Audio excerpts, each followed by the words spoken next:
en los vivos colores del 6. Quédese en Teletica Canal 7 y vea nuestro próximo programa. Yo no me pierdo Chungalandia. A lo largo de los años, la televisión nacional nos ha dado una programación de calidad.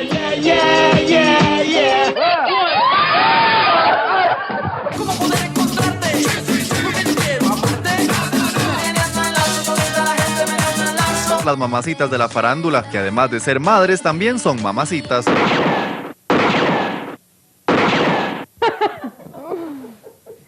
¿Por qué no las veo asustadas?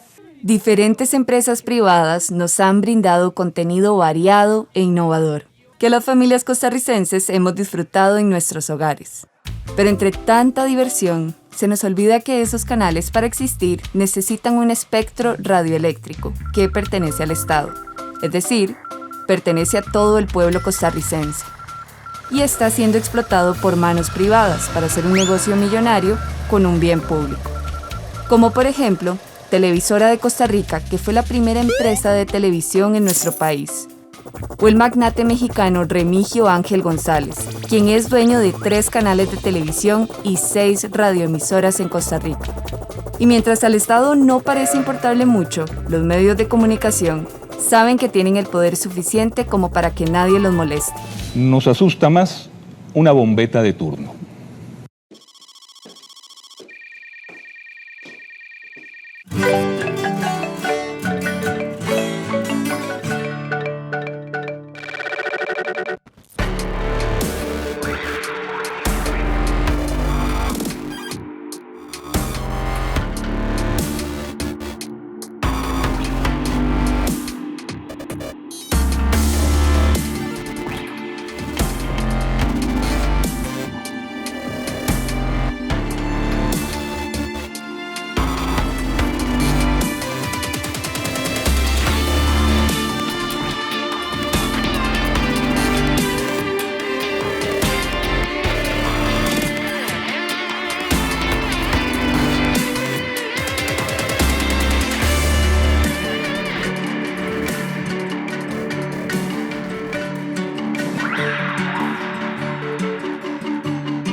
En cualquier país democrático, los medios de comunicación tienen la función de informar y generar diferentes criterios. A esto es lo que llamamos libertad de expresión.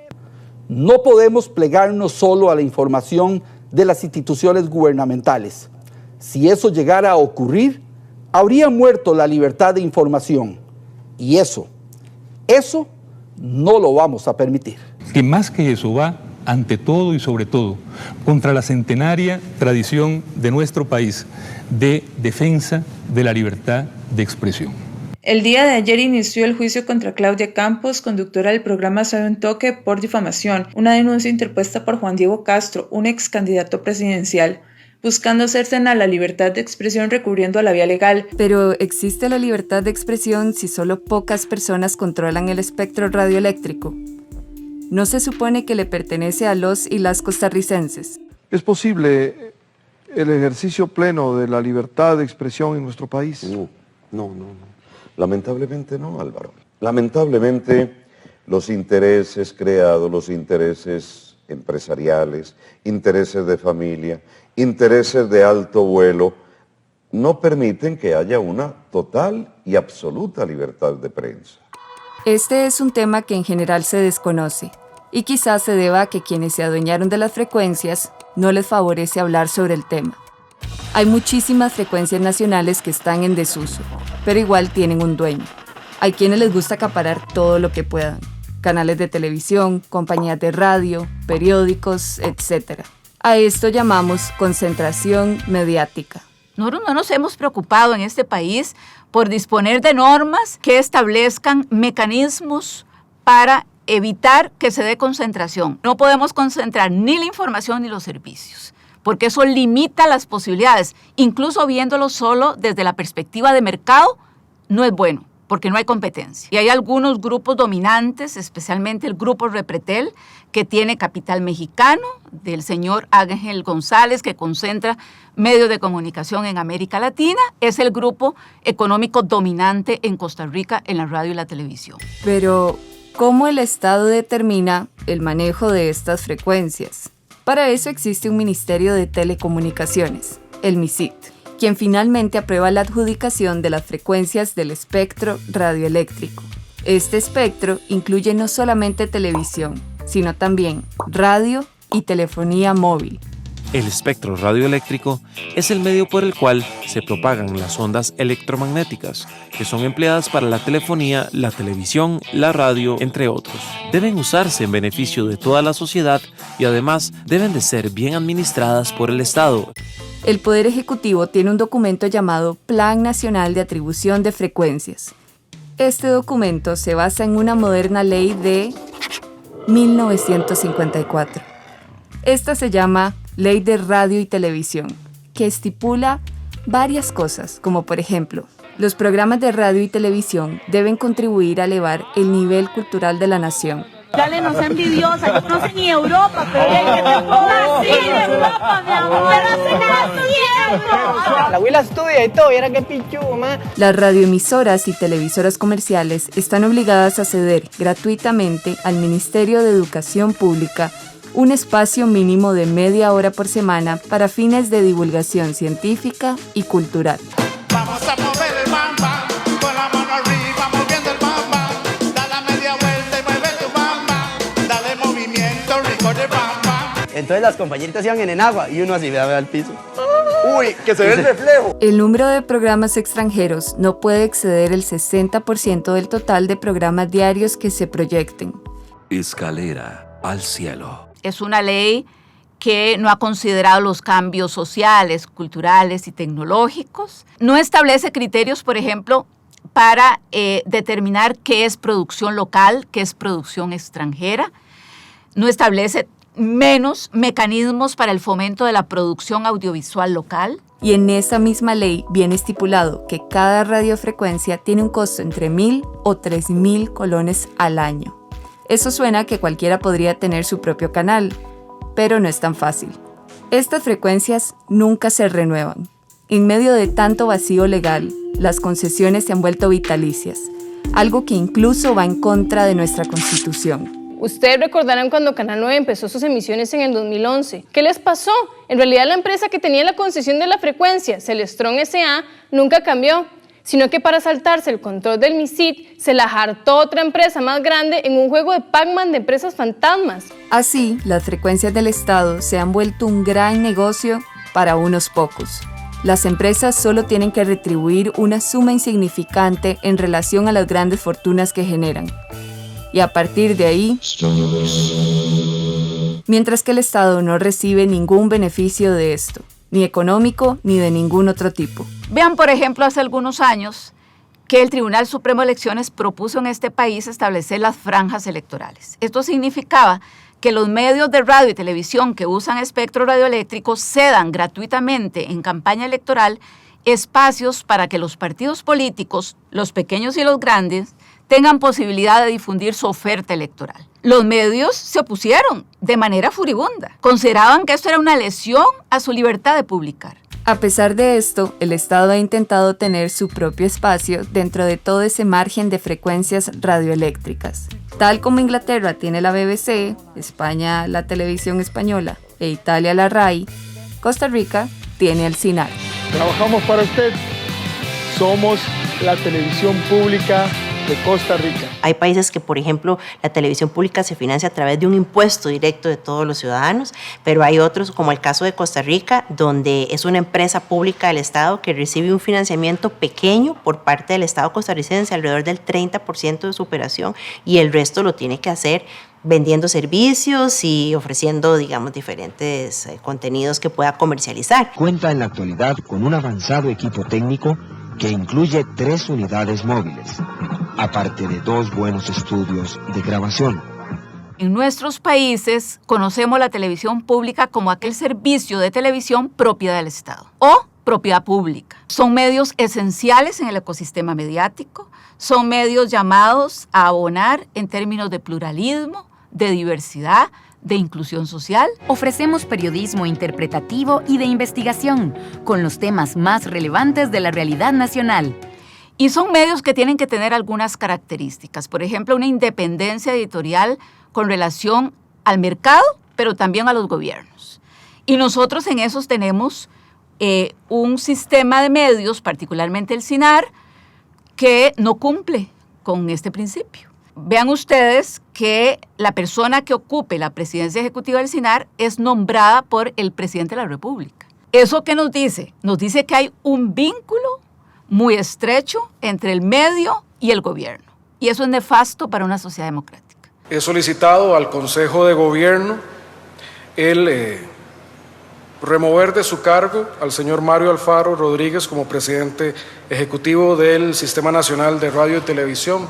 Pero fuera del CINART, hablamos de que en Costa Rica se ha acostumbrado a la población a consumir los mismos contenidos una y otra vez. Y de alguna manera sus discursos son prácticamente los mismos. My English is not very good looking, but I have to say, enjoy the show. Quiero que me regale un autógrafo, ¿sí? Mucho gusto. ¿Hay algún princeso a la vista en la cancha del Saprissa? ¡Salvatierra, pura mierda! El peligro o el problema que esto ha significado es que casi todos esos grupos mediáticos tienen una misma línea político-ideológica, lo que hace que las informaciones sean muy, muy parecidas. Hay una tendencia a deslegitimar todo lo que es público y privilegiar todo lo que es privado. Vemos también una delegitimación del movimiento social, una criminalización de la protesta social. Una vez más vemos cómo, con respecto a esa minoría de la manifestación, pues en manada algunos son muy valientes.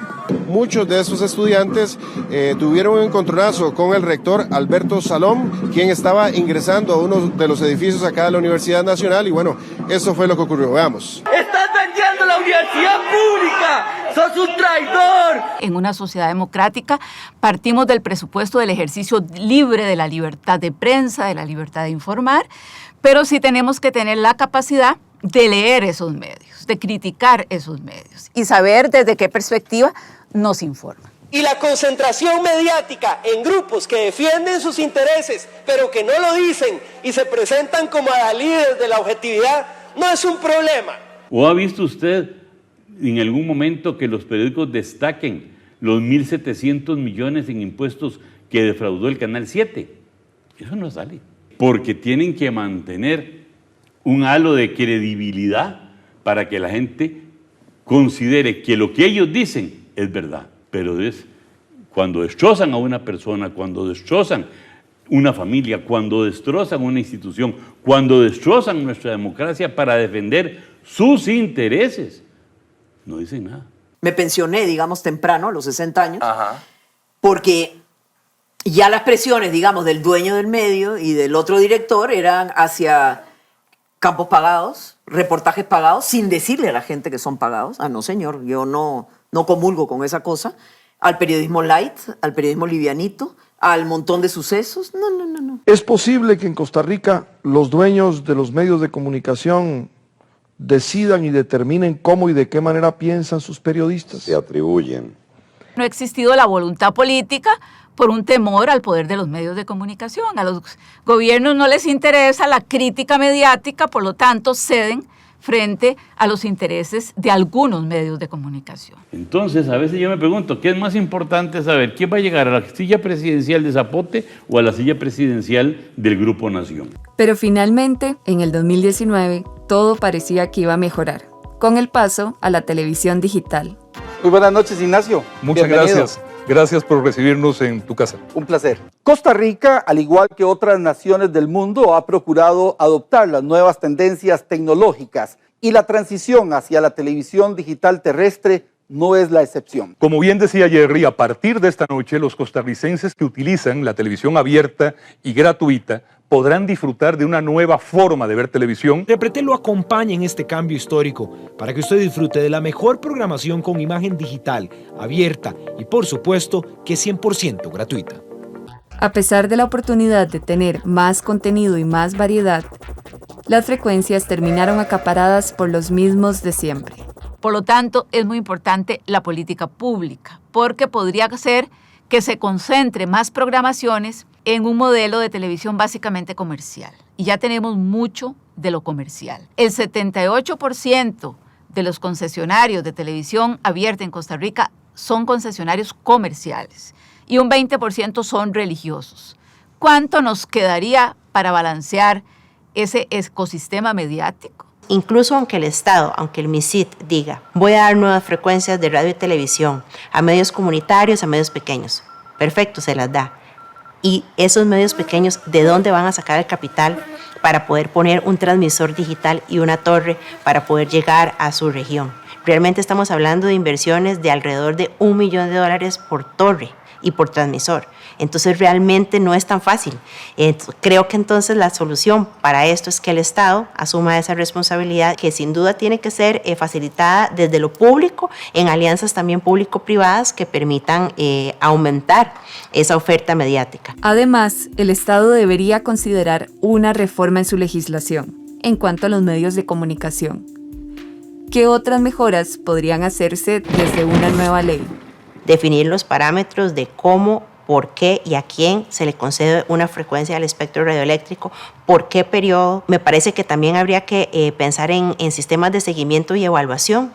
Es decir, las renovaciones no deberían ser automáticas. Debería estrictamente prohibir los traspasos que no son legales, pero que se realizan en el país. Más que en una legislación solo de radio y televisión, una legislación más amplia. ¿Cómo garantizamos el derecho humano a la comunicación en cualquier plataforma, en cualquier servicio? Mientras continuamos con una ley de 1954, el paradigma de la comunicación está cambiando radicalmente, donde las nuevas generaciones utilizan menos la televisión o la radio y prefieren consumir información en la web, donde pueden encontrar mucho más contenido cercano a sus intereses. Los derechos humanos no son un discurso vacío de contenido. No podemos permitir que ciertos grupos de poder los usen a su conveniencia. Y también encuentran otros medios de entretenimiento. By the power of God and anime. Esta gata hijo de puta ya destruyó el portal. En Costa Rica conocemos las empanadas chilenas, pero fíjese que no conocemos las pichas. ¿Usted me las puede mostrar? ¡Pausa!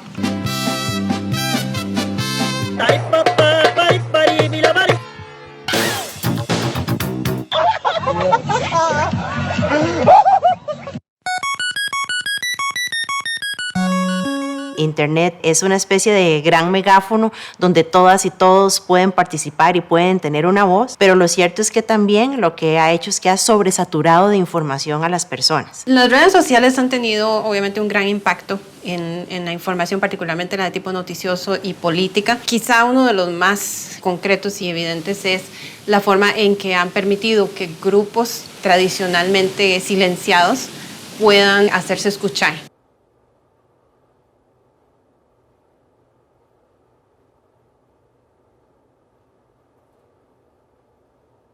El problema del blackface es que reduce a quien está siendo imitado a su color de piel. La descarbonización es nuestro único camino a la supervivencia. Y en Costa Rica tenemos políticos hablando de explotar gas natural. ¡Puta manda huevo! Pero a la vez también ha habido impacto, digamos, menos positivo, y es la forma en que asimismo se les ha permitido a grupos que tradicionalmente han estado, digamos, fuera de la agenda pública con ideas más extremas, en algunos casos más tóxicas, por ejemplo, grupos racistas, grupos xenofóbicos, etcétera. El estudio de la ONU se hizo entre mayo de 2020 y junio 2021 y halló evidencia de discursos de odio y discriminación por parte de los ticos en Facebook y Twitter, con los hombres de más edad como principales emisores. La xenofobia está en el primer lugar, la población nicaragüense la más afectada, 181,000 mensajes se encontraron. ¿Han leído alguna vez el "no soy xenofóbico, pero"? Nosotros no queremos verlo a usted dándole ayudas a los nicaragüenses. En segundo lugar, los temas de género, 118,000 mensajes con conceptos como feminazis, locas y regludas. La marcha por la vida y la familia se realizó este domingo. Esta fue convocada por la Iglesia Católica para manifestarse en contra del aborto y lo que ellos llaman la ideología de género. Luego está la orientación sexual e identidad de género, con casi 99,000 mensajes, y destaca mucho el uso de palabras como playo o maricón.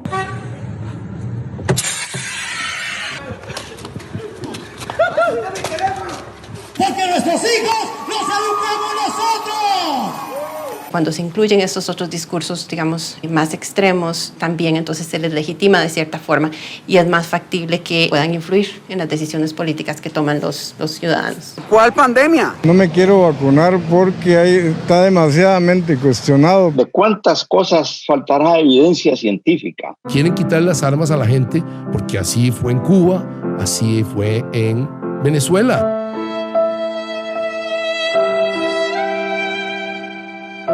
La sociedad está siendo prácticamente obligada a tener solamente una versión de la historia y las versiones disidentes están completamente siendo silenciadas en las plataformas. Con el bombardeo de información que estamos recibiendo a diario, la verdad es que sería muy iluso de parte nuestra pensar que las personas van a ir a verificar todas las informaciones que están recibiendo. Y es así como aparecen las noticias falsas o las llamadas fake news. Las noticias falsas son en esencia información inventada que se distribuye en forma de noticia para que resulte más creíble y pueda confundir a la gente. O también es un concepto que se utiliza para desacreditar noticias reales. Pero, ¿cuál es la finalidad de dar información falsa?